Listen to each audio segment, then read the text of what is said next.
உடம்புக்கு நன்மை தரக்கூடிய கொள்ளு ரசம் ரெடி பண்ணியிருக்கேன். இது எப்படி செஞ்சுருக்கேன்றதை நீங்கள் ஃபுல் வீடியோவை ஸ்கிப் பண்ணாமல் பாருங்கள். அப்போ தான் உங்களுக்கு புரியும். அனைவருக்கும் வணக்கம். நான் உங்கள் ஆத்தங்குடி செல்வம். இன்றைக்கி நம்ம கொள்ளு ரசம் போடும்.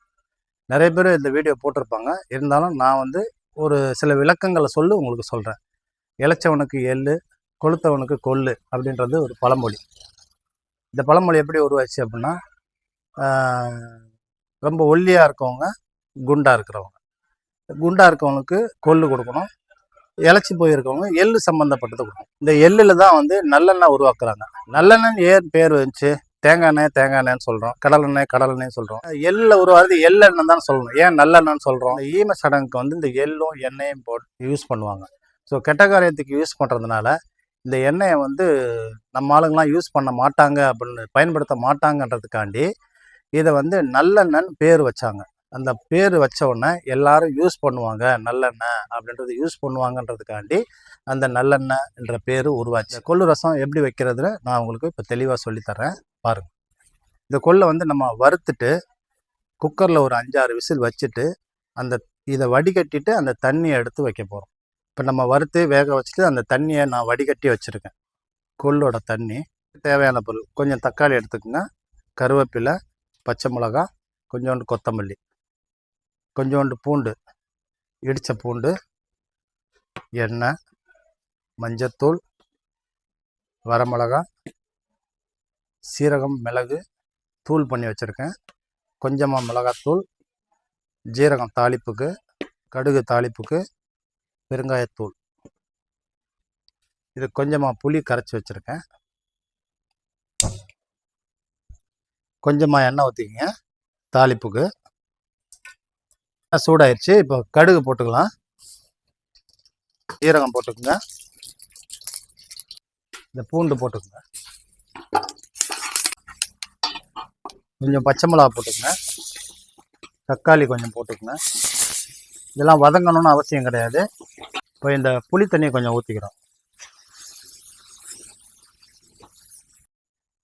இதுக்கு தேவையான அளவு கொஞ்சமாக உப்பு சேர்த்துங்க, பெருங்காயம் கொஞ்சோண்டு போட்டுக்கோங்க, மஞ்சத்தூள் போட்டுக்கோங்க, கொஞ்சமாக மிளகாத்தூள் போட்டுக்கோங்க. இந்த புளி தண்ணி கரையிற வரைக்கும் கொஞ்சம் நேரம் இருங்க. இந்த புளி தண்ணி பச்சை வாடை போகணும்.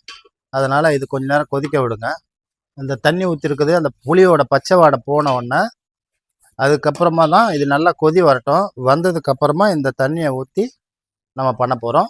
எப்படி பண்ண போகிறேன் இப்போ பாருங்கள். நல்லா கொதி வந்துடுச்சு. அந்த புளியோட பச்சை வாடை போயிடும். இந்த டைமில் இந்த கொள்ளு வடிகட்டின தண்ணி, இந்த தண்ணியை ஊற்றிக்கணும். சில நம்ம துவரம்பருப்பு வேக வச்சுட்டு தான் அந்த தண்ணியை ஊற்றுவோம். அதுக்கு பதில் நம்ம கொள்ளு தண்ணியை ஊற்றுறோம். இப்போ அழகாக நுர கட்டி வரும்போது இதை ஆஃப் பண்ணிடணும். ஒரு 5 நிமிஷம் வேலை தான் இது. சீக்கிரமாக வேலை முடிஞ்சிடும்.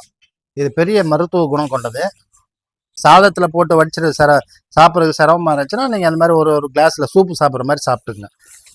இப்போ இந்த மிளகு ஜீரகம் தூள் பண்ணி வச்சுருக்கேன் இல்லையா, இதை மேலே கொட்டிடுங்க. கொட்டிட்டு ஆஃப் பண்ணிடுங்க. அவ்வளோதான், கொள்ளு ரசம் ரெடி ஆயிடுச்சு. என்ன, அந்த கொள்ளை வறுத்துட்டு வேக வைக்கிறது மட்டும்தான் ப்ராப்ளம். மற்றபடி எந்த வித இதுவும் கிடையாது. இது ஈஸியான வேலை. நார்மல் ரசம் மாதிரி தான் இருக்கும். இது ஒன்றும் பெரிய இது கிடையாது. நார்மலாக நீங்கள் சோத்தில் ஊற்றி சாப்பிட்லாம். சாப்பிட முடியாதவங்க கிளாஸில் ஊற்றி சாப்பிட்லாம். கொள்ளு ரசம் ரெடி ஆயிடுச்சு.